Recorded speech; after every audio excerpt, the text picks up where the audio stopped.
베데스다라고 하는 한 연못이 있습니다. 그런데 그 베데스다 연못에는 많은 환자들, 앞을 보지 못하고 걷지 못하고 많은 질병에 걸린 사람들이 그 연못가에 모여 있었습니다. 왜 그 연못가에 많은 사람들이 모여 있었는가? 오늘 본문 4절에 의하면 가끔 천사가 그 연못에 내려와서 그 물을 움직이게 하는데 그 물이 움직일 때에 가장 먼저 들어가는 한 사람은 어떤 병이 걸려있다 할지라도 그 병에서 낫게 될 수 있다 라고 하는 이야기가 있었기 때문에 그 어디에서도 나을 수 없었던 중병에 걸린 많은 사람들이 그 베데스다 연못가에 모여 있었던 것이죠. 물이 움직일 때 가장 먼저 들어가는 단 한 사람, 그 사람이 병에서 나을 수 있다. 여러분, 이것이 정말 사실이었을까요? 정말 물이 움직일 때 그 속에 들어가서 가장 먼저 들어가는 단 한 사람이 치유받는다. 이 내용이, 이 이야기가 사실이었을까요? 좀 이상하게 보일 수도 있습니다. 그래서 고데이라고 하는 학자는 이것은 그 당시 내려오는 하나의 민담이었고 전설이었다. 그 어디에서도 이로 인해서 병이 나았다라고 하는 사람은 찾아볼 수 없었다라고 이야기합니다. 민담이나 전설과 같은 신화와 같은 이야기였다는 것이죠. 우리로 생각해보면 단군 신화와 같은 이야기를 정말 우리가 팩트로 받아들일 수 있느냐? 단군 왕검을 우리나라의 처음 근원이라고 하지만 단군 신화, 곰이 사람이 돼서 단군을 낳았고 그로 인해서 우리나라 고조선이 시작되었다. 그러면 우리 조상을 거슬러 올라가 보면 우리는 누구의 자식이라는 거죠? 곰의 자식이라는 겁니다. 과연 우리가 이것을 사실로 받아들일 수 있느냐? 신화는 어디까지나 신화일 뿐이다 라고 우리는 생각이 있었기 때문에 그곳에는 처절한 몸부림이 있었을 것입니다. 1등만 의미 있는 곳이 되었기 때문에 다른 사람들을 제치고 가장 먼저 들어가려고 하는 그런 경쟁심과 처절한 몸부림이 그곳에 가득했을 것입니다. 또 한편으로는 나는 움직일 수 없고 나는 그곳에 빨리 들어갈 수 없고 나는 이렇게 몸이 힘들고 어려운데 아무도 나를 도와주는 사람이 없다 라고 하는 원망과 두려움이 가득했던 그곳, 바로 그런 모습이 베데스다 연못가였던 것이죠. 어쩌면 이러한 베데스다가 오늘 우리가 살아가는 그런 모습인지도 모르겠습니다. 1등만 기억해 줍니다.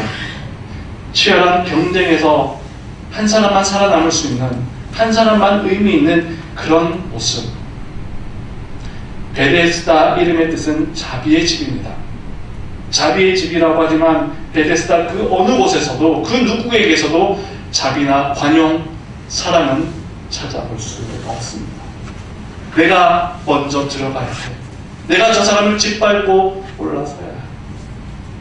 겉으로 볼 때는 자비의 집이라고 해서 참 좋아 보이는 듯 하지만 그 이면에는 어떠한 자비도 사랑도 없다는 것이죠. 오늘 현대사회로 살아가다 보면 참 겉으로 볼 때는 너무너무 좋아 보입니다. 겉으로 볼 때는 참 행복해 보입니다. 겉으로 볼 때는 너무나 아름다워 보입니다. SNS들을 한번 들어가 보십시오. 사람들이 그 SNS의 모습에 나타나고 있는 사람들은 정말 너무나 좋아 보입니다. 좋은 것을 먹고 좋은 것을 가고 좋은 것을 누리며 그곳에 있는 모든 사람들은 다 행복해 보이고 멋져 보이고 아름답게 보입니다. 오늘날 문화도 마찬가지죠. 화려함으로 포장되어져 있고 아름다움으로 포장되어져 있고 세상은 참 이렇게 살기 좋은 곳이구나 라고 하는 것을 오늘 우리 사회와 문화에서 참 많이 보여줍니다. 그런데 실제 그러할까요? SNS에 그렇게 좋은 것을 올려놓은 사람도 들어가 보면 외로움이 있고 두려움이 있습니다. 어쩌면 그의 마음속에 외로움과 두려움이 있기 때문에 그것을 더 보여주고 싶은 것인지도 모르겠습니다. 우리 주변에 있는 여러 가지 많은 문화와 사회적 현상들도 아름다워 보이고 화려해 보이지만 그 이면 속에는 여러 가지 많은 죄악과 문제들, 아픔들이 그 안에는 많이 있다라고 하는 것이죠. 내가 볼 때는 참 좋아 보이고 저 사람은 아무 문제 없이 정말 행복하게 살아가고 있을 거야 라고 하는 그 사람도 들여다보면 아픔이 있고 상처가 있습니다. 베데스다, 겉으로 볼 때는 자비의 집이라고 하지만 그 속에는 진정한 자비는 찾아볼 수 없었습니다. 유토피아라고 하는 말이 있죠. 사전적 정의로는 인간이 생각할 수 있는 최선의 상태를 갖춘 완벽한 사회라고 정의합니다. 이 말은 영국의 인문학자 토마스 모어가 그의 소설에서 이야기한 말인데, 이상적인 국가로 가난이 없고 질병이 없고 모두가 건강하게 사는 사회, 하루 몇 시간만 일하고 나머지 시간은 고상한 취미와 우아한 대화를 나누며 마음껏 즐기고 휴식하는 그런 나라라고 설명하고 있습니다. 여러분, 정말 이런 곳이 있을까요? 그런 곳이 있다면 누구든 그곳에 가서 살고 싶을 것입니다. 유토피아.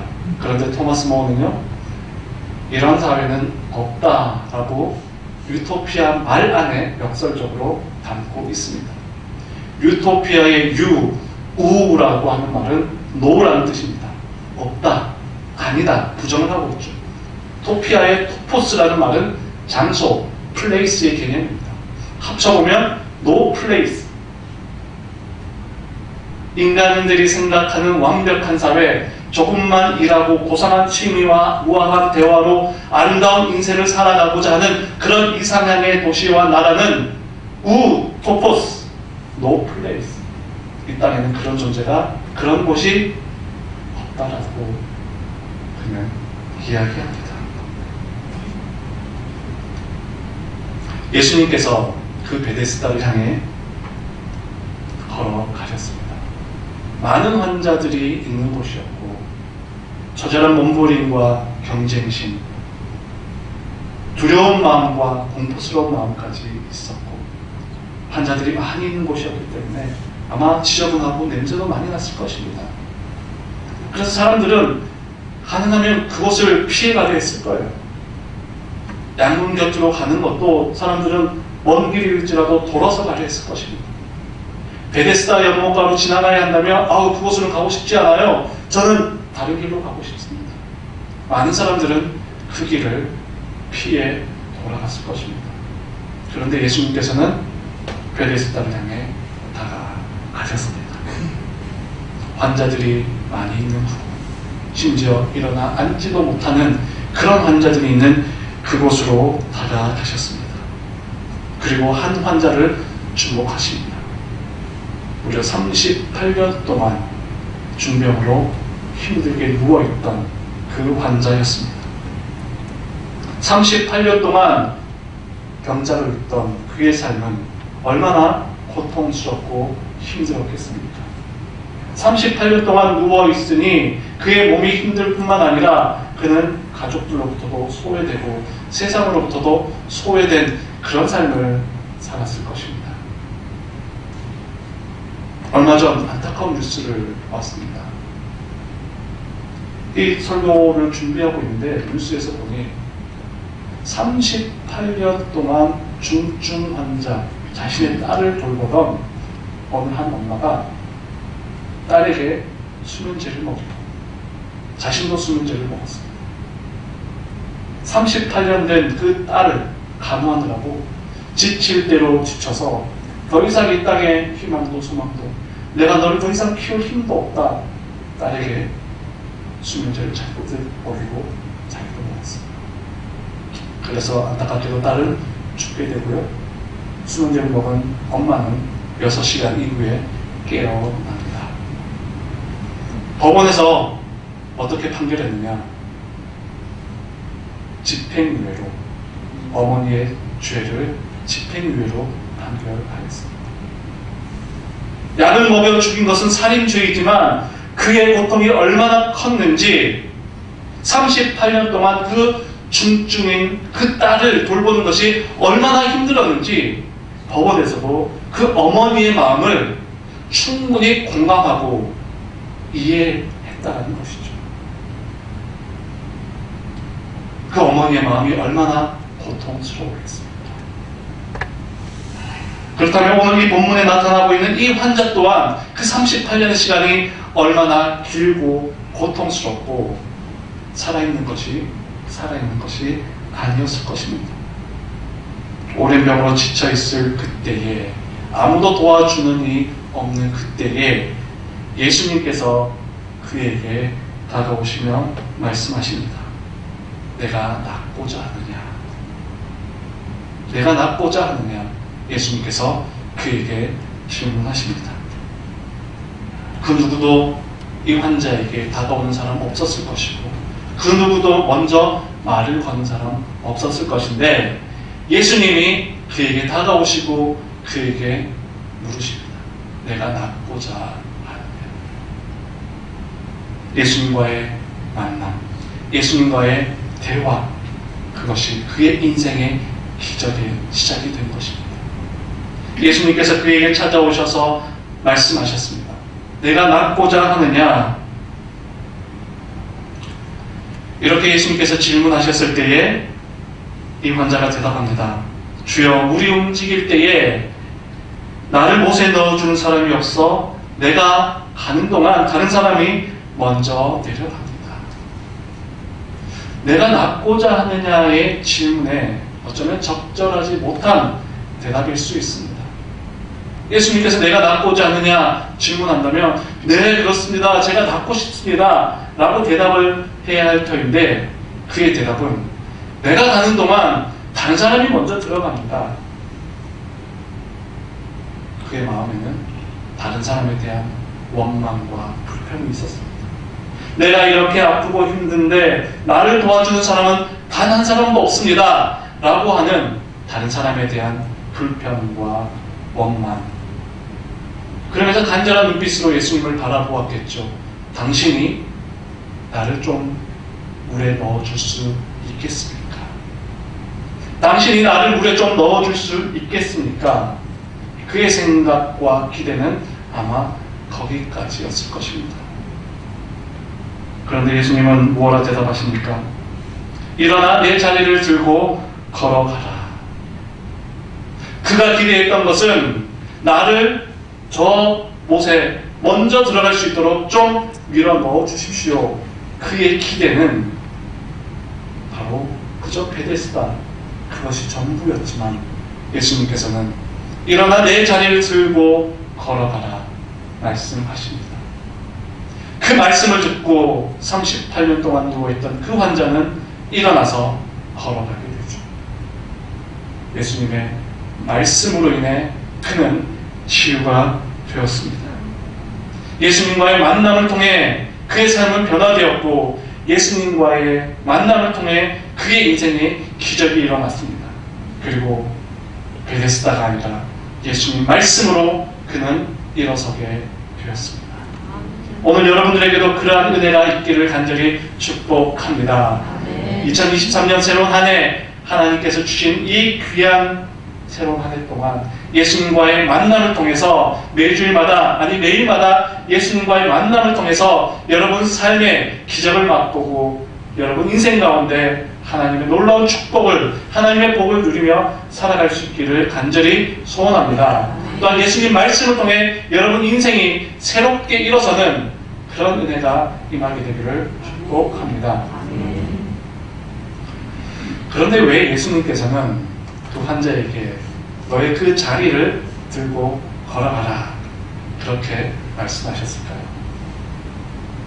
아마 그 환자 입장에서는 자신이 누워있던, 오랫동안 누워있던 그 자리, 지저분하고 냄새나고 자신의 아픈 과거였던 그 자리는 얼른 던져버리고 싶었을 겁니다. 내가 그렇게 힘들고 어려웠던 과거 빨리 던져버리고 잊어버리고 새로운 모습으로 살아가고 싶은 마음이 있었을 것입니다. 그런데 예수님은 그에게 너의 그 자리를 들고 걸어가라. 어떤 의미였을까요? 그것은 그 자리를 볼 때마다 자신의 아픈 과거를 떠올리기도 했겠지만 그 자리를 볼 때마다 내가 저 자리에 누워 있었지만 누구 때문에 일어났습니까? 예수님 때문에 일어났구나. 내가 어쩌면 평생 동안 저 자리에 누워 있을 수밖에 없었지만 예수님을 만남으로 인해서 이제 내가 새롭게 일어날 수 있었어. 내가 저 자리에 누워서 하루하루 죽어가고 있을 수밖에 없는 그것이 나의 인생이었지만 예수님을 만남으로 인해 나는 새롭게 일어설 수 있었어. 그것을 기억하게 하신 것입니다.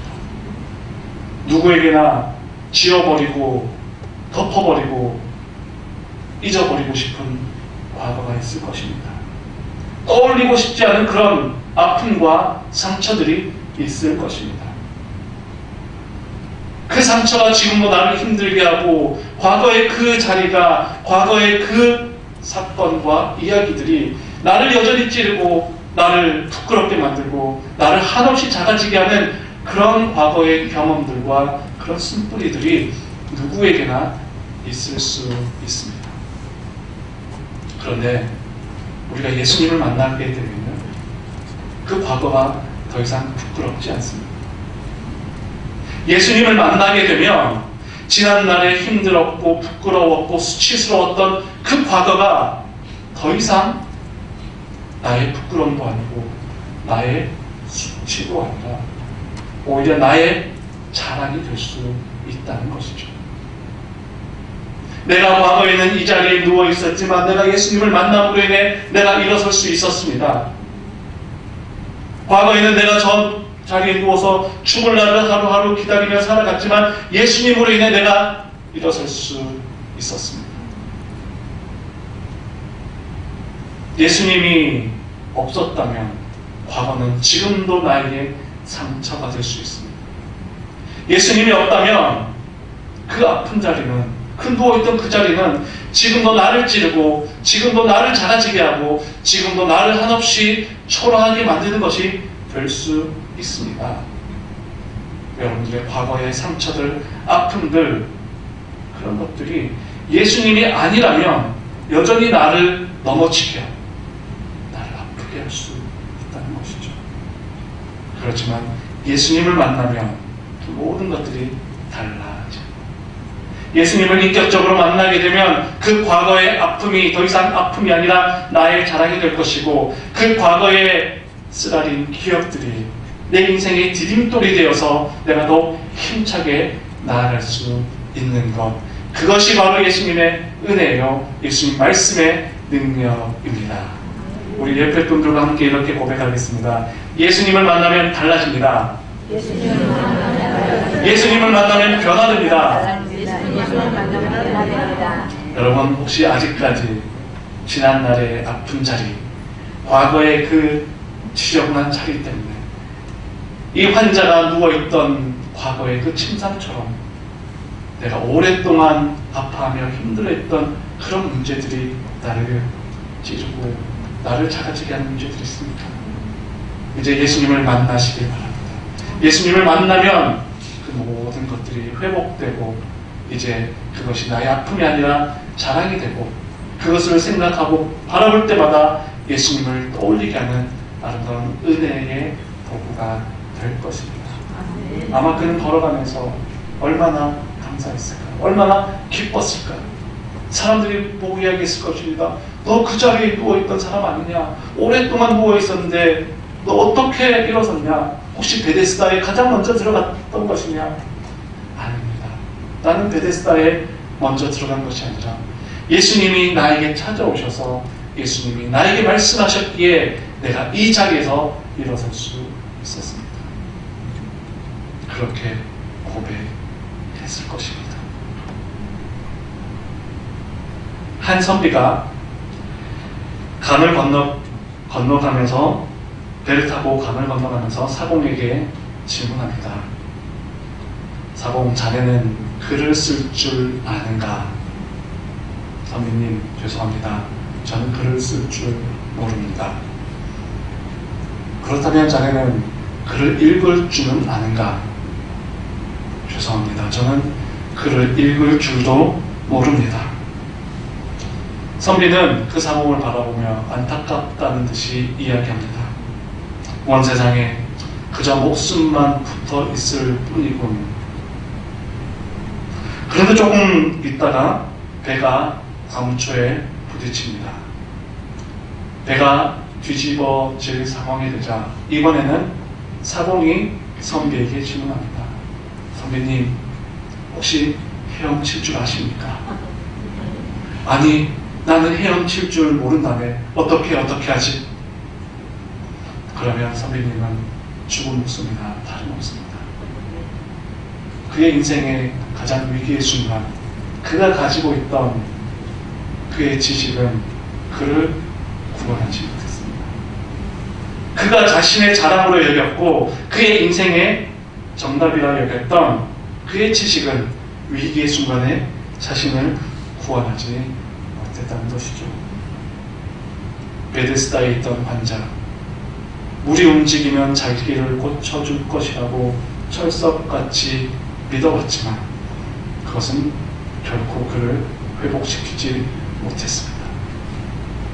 평생 정답이라고 생각했던 것이 끝에 가보니 정답이 아니었던 것이죠. 그의 인생의 정답은 누구에게 있었습니까? 바로 예수님에게 있었던 것을 그는 예수님을 만남으로 깨닫게 되었습니다.